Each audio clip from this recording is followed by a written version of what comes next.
objetos o ser sin objetos. Las que usan objetos como un cepillo, un tenedor, etcétera, se llaman transitivas y las otras intransitivas, ¿no? O sea, no requieren de objeto.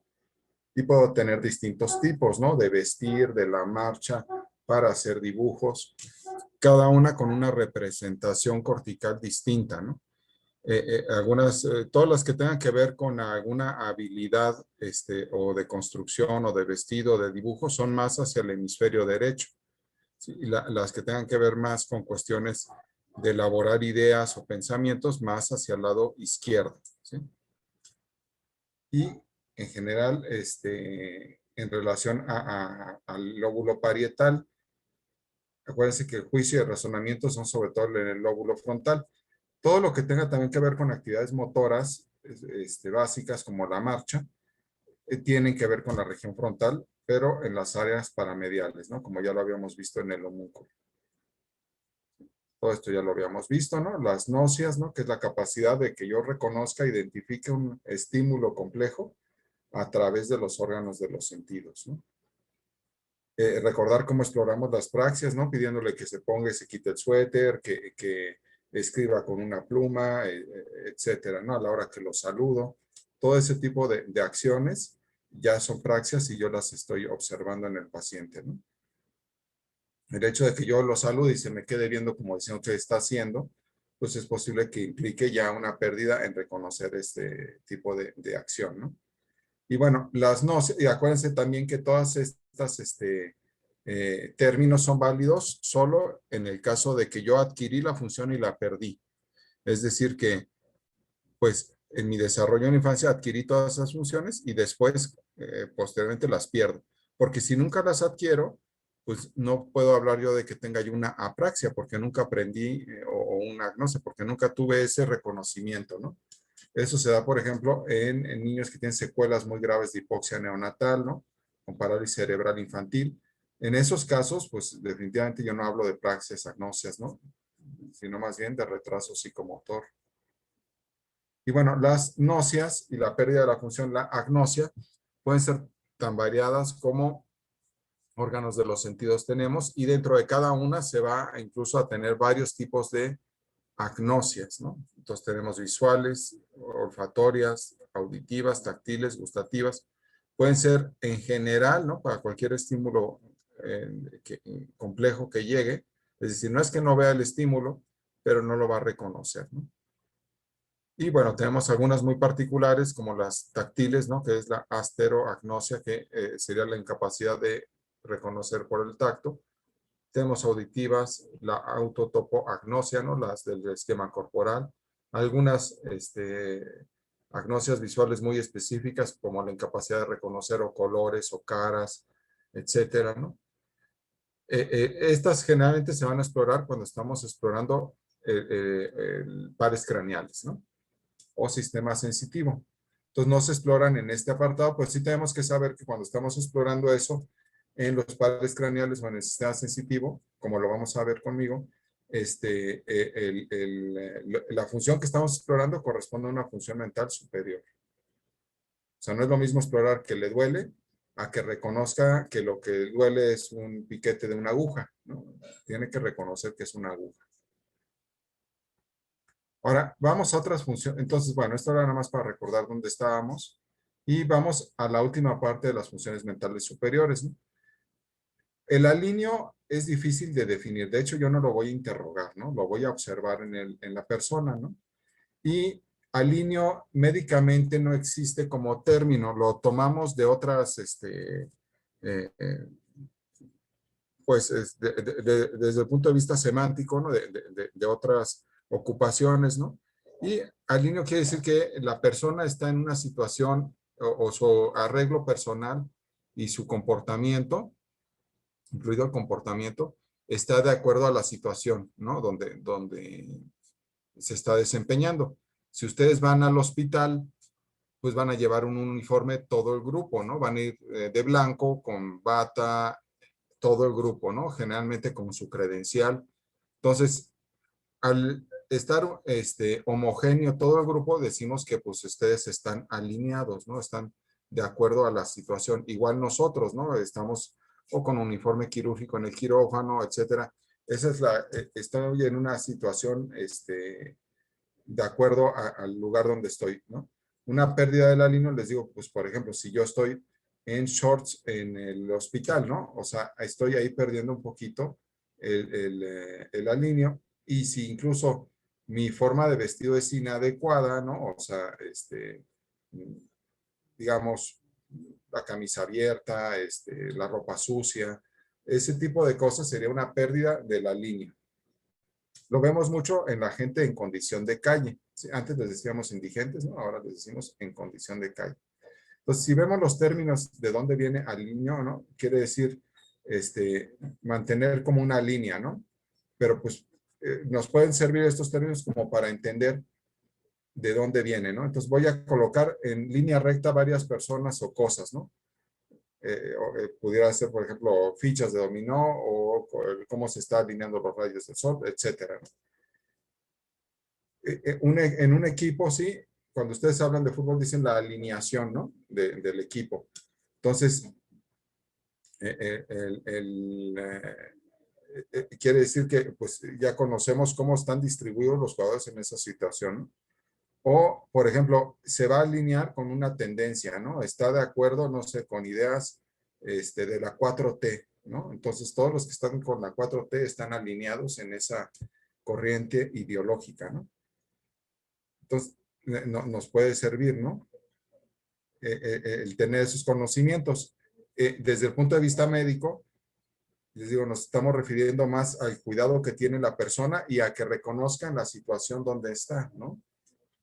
Yo no puedo estar, por ejemplo, digo, me imagino que todos ustedes, pues ahorita, porque están desde casa, ¿no? Pues están vestidos de acuerdo a cómo están en su casa, ¿no? Pero pues si ahorita tuvieran, en su casa de traje, pues a lo mejor eso también sería una pérdida de la línea, ¿no? No están de acuerdo a la situación, ¿no? Me imagino algunos están hasta en pijama, ¿no? Entonces, bueno, esta caricatura, más allá de lo que está diciendo, ¿no? La persona, lo que se busca que reconozcan, pues es esta condición, ¿no? De la pérdida, ¿no? De la imagen adecuada, ¿no? Entonces, esa es una función frontal. Déjenme cerrar aquí porque hay mucho ruido.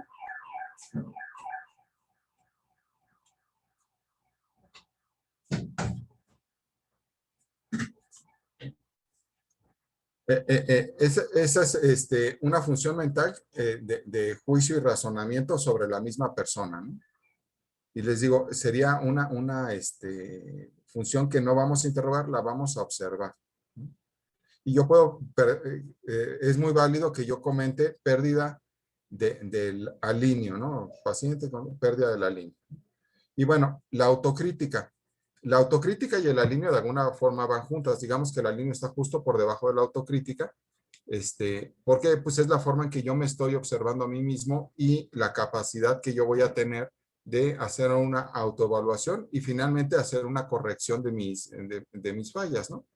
Entonces, el reconocer un lugar donde yo estoy, ¿no? Y comportarme en la forma adecuada a la situación, el tener un control emocional en mis impulsos, ¿no? Todos tenemos impulsos, ¿no? O sea, si a mí alguien me regaña, alguien me castiga, alguien me dice algo, por ejemplo, en la situación del hospital, ¿no? Que constantemente, de alguna forma, el ser médico es difícil, ¿no? Entonces, constantemente estamos siendo agredidos por distintas fuentes, ¿no? A veces son los pacientes, a veces son los compañeros, a veces son los superiores, a veces son las autoridades, ¿no? Que de alguna forma nos hacen sentirnos agredidos, ¿no? Y si yo no tengo la capacidad de hacer un freno en mi impulso de la respuesta, etcétera, pues siempre voy a estar en problemas, ¿no? O sea, la capacidad que yo tenga en dominar o controlar mis impulsos, pues hablan de inteligencia, ¿no? Pues yo analizo la situación y valoro si es adecuado y si yo debo responder o no y qué tipo de respuesta y magnitud le debo dar, ¿no? O sea, si me dicen algo, pues yo le suelto un golpe, pues ahí estoy perdiendo la capacidad de autocontrol y desde luego la autocrítica. Otros ejemplos, ¿no? De autocrítica, ¿no? Si el paciente tiene un síndrome demencial y tiene el impulso, el deseo de micción, ¿no? o sea, ir al baño a orinar, pues tiene que ir al baño y hacerlo, ¿no? Si lo realiza en el pasillo enfrente de todos, pues está perdiendo la autocrítica, ¿no? Sí. Entonces, eso, por ejemplo, lo vemos en los síndromes demenciales, ¿no? Desde el punto de vista médico, la autocrítica es muy importante. Si ustedes no tienen autocrítica, difícilmente van a ser unos buenos médicos, ¿no? Porque siempre van a estar delegando todas las fallas que tengamos y les puedo garantizar que diario hay algo que corregir, ¿no? Desde una receta que ustedes hagan donde mandaron aspirina y a lo mejor había otra opción, hasta una cirugía donde tenemos que hacer algo muy elaborado y siempre va a haber un detalle que digamos pues, se puede mejorar, lo puedo realizar después, ¿no? Y esa es la capacidad de aprendizaje y ir mejorando mis procesos. Pero desde ustedes hasta la persona que se va a retirar de la medicina, todos tenemos que tener la capacidad de corregir y hacerlo mejor diariamente. Si no tenemos esa capacidad de autoevaluarme, pues lo que voy a hacer es siempre delegar, ¿no? Decir, bueno, yo no le di este medicamento porque el cuadro de salud no lo tiene y pues no es mi problema, ¿no? Entonces, pues ahí yo ya no tengo ninguna capacidad de hacer un juicio sobre mis propias acciones, ¿no? Que se llama autocrítica. Les digo, esto es una función frontal elevada, ¿no? Y no puedo tener ninguna capacidad de a la que sigue hacerlo ya bien, ¿no? Y es lo mismo en la cirugía, ¿no? Si yo estoy operando y algo sale mal, pues le puedo echar la culpa al ayudante, se infectó el paciente, puedo decir que no esterilizaron el equipo, se abrió la herida, puedo decir que me dio mal la sutura la instrumentista. Entonces, siempre alguien yo puedo delegar y evitar hacer un juicio sobre lo que yo hice mal. ¿Sí les queda claro? Sí, doc. Entonces, Sí, este mensaje, más allá de la clase, quédenselo. Ustedes tienen que tener capacidad de autocrítica, reconocer si hacen algo mal y corregirlo para la próxima, hacerlo mejor, ¿no? No paralizarse tampoco, ¿no? Porque todos los días, todos hacemos errores. No hay nada, ningún día en medicina que sea perfecto, ¿no?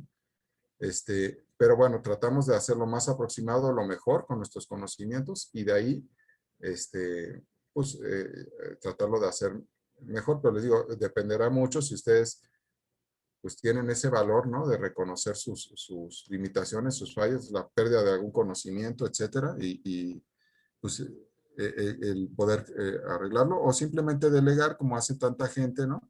Y ustedes lo van a ver todo el tiempo, que pues siempre es culpa del otro, ¿no? O sea, ellos nunca se pueden equivocar. Entonces estamos hablando, ¿no? De esta capacidad de hacer un autoanálisis, ¿no? Y bueno, hacer una reflexión sobre uno mismo. A veces son cosas muy sencillas, ¿no? Simplemente de bien o mal, ¿no? Y ahí sí hablaríamos de conciencia, ¿no? Desde el punto de vista moral, ¿no? O cosas un poco que impliquen una este, pues, presión moral sobre la persona, ¿no? O remordimiento. Pero bueno, es importante, les digo, la autocrítica y tampoco es algo que voy a interrogar, es algo que me voy a dar cuenta a medida que yo exploro el paciente. Desde el punto de vista de las funciones mentales superiores, les digo, la pérdida de la autocrítica junto con el alineo, pues si yo les digo, lo veo en forma inadecuada, se comporta en forma inadecuada, ¿no? Por ejemplo, si yo empiezo a gritar, ¿no? En el hospital estoy perdiendo la autocrítica, ¿no? No es un lugar para gritar y ya con eso podría hablar de algún tipo de trastorno, ¿no? Lo podemos ver en el síndrome confusional agudo, lo podemos ver en el síndrome demencial y lo podemos ver en las intoxicaciones etílicas, ¿no? Cuando ustedes, les digo, vayan a una fiesta, empiecen a ver qué ocurre con sus compañeros cuando van tomando. Si no es que en ustedes, ¿no? Pero es más difícil verlo en uno mismo. Pero es un claro ejemplo de pérdida de la autocrítica, ¿no? Llegan bien, saludan, todo están muy bien. A medida que van tomando, empiezan a tener conversaciones más inadecuadas, ya no contienen tanto las ideas, ¿no? Empiezan a desinhibir sus pensamientos y también su imagen empieza a deteriorarse, ¿no? Si están bien de alguna forma, pues empiezan a remangarse la camisa, a abrirse el botón, empiezan a apoyarse sobre el brazo, o sea, empiezan a cambiar un poco su actitud. Si están con una pareja, ¿no? El caso de los hombres con una mujer, pues le empiezan a decir cosas más libremente, ¿no? pensando que pues existe alguna atracción, etcétera, y posiblemente no, es efecto del alcohol, ¿no? Están perdiendo la autocrítica, ¿no? ¿Sí lo han visto?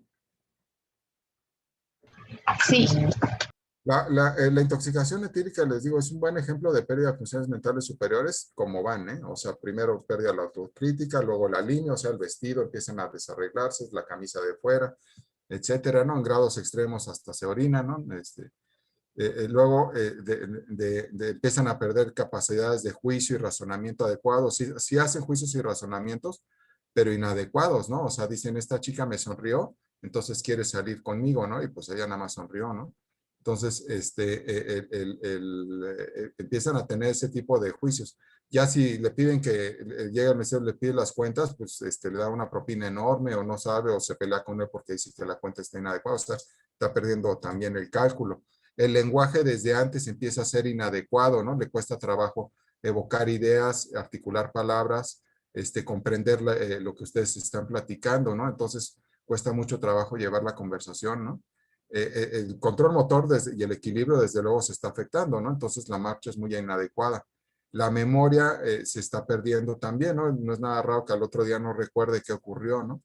Entonces, les digo, va en ese sentido y van perdiendo todas las funciones. Finalmente, si toma mucho alcohol, va a entrar en estado de somnolencia o estupor, ¿no? Y es cuando pues ya simplemente el consumo fue tan alto que ya inhibió todos los centros frontales y está causando sedación en el sistema nervioso. Y es un nivel alto y peligroso de alcohol, ¿no? ¿Sí les queda claro el ejemplo sí, de doctor. las, Fíjate. de las bebidas Sí, alcohólicas? doctor.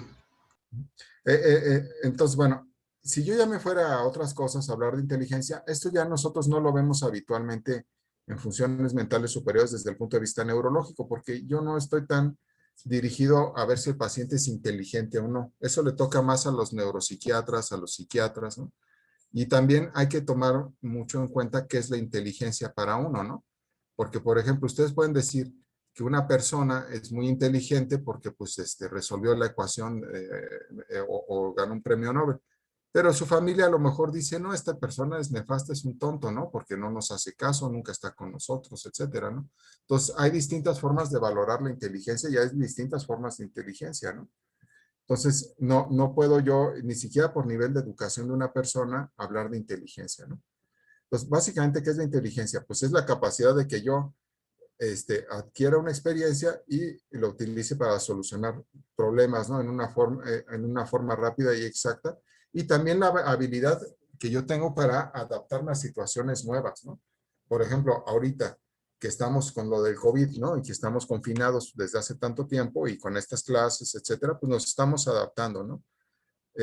Como sociedad, pero pues individualmente también implica una adaptación. Si yo estoy todo el tiempo frenado por lo del COVID, pues quiere decir que mi capacidad intelectual es inflexible, es muy rígida y realmente no tengo esa relicencia, ¿no? O sea, capacidad de adaptación para ajustarme a una nueva situación y continuar, ¿no? Entonces, eso es una forma de inteligencia, ¿no? O sea, si yo estoy ante una situación inadecuada, lograrme adaptar y sacar provecho, ¿no? O sobrevivir, ¿no? ¿Sí les queda claro qué podría ser la inteligencia? Sí, doc. Pues cuando ustedes lleguen, por ejemplo, al internado, pues van a estar en un ambiente agresivo, ¿no? En un ambiente estresante, no necesariamente malo, porque no hay esa intención, ¿no? Pero sí es un cambio fuerte. Si ustedes no tienen la capacidad de adaptarse a esa situación, pues sí van a pasarla muy mal y sí también tienen que hacer una reflexión de a qué se van a dedicar realmente, ¿no? O sea, a ser médico consultorio o a trabajar en un hospital. Porque, pues, si la experiencia no les permite adaptarse a la vida de hospital, ¿no? Pues les digo, van a encontrarse siempre con mucha frustración, ¿no? Ahora, no piensen que les estoy hablando mal de la carrera, ¿eh? Al contrario, la carrera es muy satisfactoria, pero no es para cualquiera, ¿no? Si no, pues todo el mundo sería médico, ¿no? Los tipos de inteligencia, ¿no? Pues ya desde hace mucho tiempo sabemos que se habla de muchos tipos de inteligencia, ¿no? Tengo la inteligencia, pues, naturista o al ambiente, la interpersonal, la emocional, ¿no? que esta es la que tiene que ver con las cuestiones familiares, ¿no? Que les digo, de repente ustedes verán a alguien que será un gran genio, ¿no? Albert Einstein, ¿no? Gran publicidad sobre él, ¿no? Y todo, pero, o Freud, ¿no? Mismo, etcétera. La vida familiar de ellos, si uno la analiza, pues realmente, pues no fue muy buena, ¿no? Picasso, etcétera, ¿no? Que tienen distintos tipos de inteligencia, ¿no? La inteligencia física o kinestésica, ¿no? Esta es la que utilizan mucho los deportistas, ¿no? Y bueno, ni hablar que es un tipo de inteligencia, ¿no? Y mucho, pues no la tenemos desarrollada, ¿no? La inteligencia espacial, ¿no? La capacidad de reconocer áreas, espacios, la lógica, la numérica, pues la que todo el mundo admira, ¿no? Cuando alguien es matemático y sabe hacer cuentas, etcétera, ¿no? La verbal o la lingüística, ¿no? Pues, la capacidad de transmitir todo a través de la palabra, pues lo vemos diario en la mañanera, ¿no? Ni hablar que ahí hay una gran inteligencia, nos guste o no, ¿no? Entonces, hay muchos tipos de inteligencia y les digo, el tener una forma que uno pueda admirar socialmente no quiere decir que sea la correcta ni me haga feliz, ¿no? Lo que sí les digo, la capacidad de adaptación, el usar ideas y luego adquirir ideas y luego poder usarlas y resolver problemas, eso sí es inteligencia, ¿no? Y no depende del nivel intelectual, ¿eh? Yo puedo tener a alguien profundamente inteligente y analfabeta, ¿no? ¿Sí, sí les va quedando claro esto? Sí, sí, Sí, Doc. Sí. Y bueno, si yo hago pruebas de inteligencia, pues les digo, les dan un puntaje, ¿no? Etcétera, de coeficiente intelectual, pues pónganse a pensar un poco en esto, ¿no? O sea, ¿qué está evaluando el coeficiente intelectual? Pues eso, ¿no? Coeficiente intelectual, lógico, matemático, ¿no? Pero ninguna de las otras, ¿no? Ahora, el control emocional, ¿no? Esto ya nada más se los pongo como parte de lo que estábamos viendo, ¿no? Es interesante ver cómo el control emocional, pues está en este circuito que lo llamamos mesolímbico, ¿no? Y donde yo adquiero experiencias que me dan placer, el placer me hace secretar sobre todo dopamina, los circuitos dopaminérgicos son los más importantes, ¿no? Y definitivamente participan el glutamato, GABA, que es gamma aminobutírico, ¿no? Inhibitorio, excitatorio, y la dopamina, que es excitatorio. Pero el que realmente se secreta cuando yo tengo un placer, ¿no? Y muchas veces nuestras actividades en el día son hacia la búsqueda del placer, ¿no? Por eso, pues comemos tanto, lo tomamos, preferimos relajarnos, divertirnos, pues porque eso nos hace liberar dopamina, ¿no? Y realmente nuestro cerebro, pues le gusta eso y busca eso, ¿no? Y sin darnos cuenta, pues somos seres biológicos, ¿no? Aparte, ahora, ¿dónde sí tenemos algún control, ¿no? En esta área, ¿no? La corteza prefrontal, esta zona, que es la región más polar del lóbulo frontal, la más anterior, pues es la que nos va a estar regulando que la conducta sea adecuada o no, ¿no? O sea, lo que a mí me pueda dar placer, ¿no? Si yo digo ahorita me quisiera yo comer un kilo de chocolate, pues seguro sí me va a dar placer, ¿no? Pero no lo voy a hacer, ¿no? ¿Por qué? Pues porque no quiero subir de peso, porque sé que es pura azúcar, porque tiene pocos nutrientes y porque no puedo vivir de eso, ¿no? Entonces, lo estoy inhibiendo, ¿no? Ese impulso, ¿no? Como tantos otros, ¿no? Entonces, esa en la corteza, y eso se va perdiendo, primero que nada, les digo, en la intoxicación etílica y en las demencias, ¿no? Entonces, es un circuito muy complejo, vean como todos los núcleos, ¿no? El ventral pálido, el accumbens, la amígdala, ¿no? Que tiene que ver con esas respuestas al enojo, ¿no? Y bueno, todo el sistema límbico, ¿no? Partes de tallo cerebral, ¿no? La parte ventral tegmental. Entonces, es un circuito complejo, todo el control emocional, pero no olviden la dopamina, ¿no? Y bueno, ¿cómo voy a tener este circuito de buscar una recompensa? Y todo eso me puede hacer llevarme a tener, lo que a mí me puede dar una recompensa o una satisfacción personal, quizá sea ver que mi paciente se cure, ¿no? Entonces, o quizás sea ver que la cirugía salió bien, o una buena comida, ¿no? O una buena compañía, ¿no? Entonces, yo voy a tener la recompensa, esta me genera un placer, ¿sí? Tiene una consecuencia hedónica, ¿no? Me está dando un placer. Y entonces yo empiezo a hacer un proceso de aprendizaje, que si hago esa recompensa, tengo esto, ¿no? Entonces busco hacer esto una y otra vez, llegando a pues tener ya un aprendizaje para obtener esa recompensa.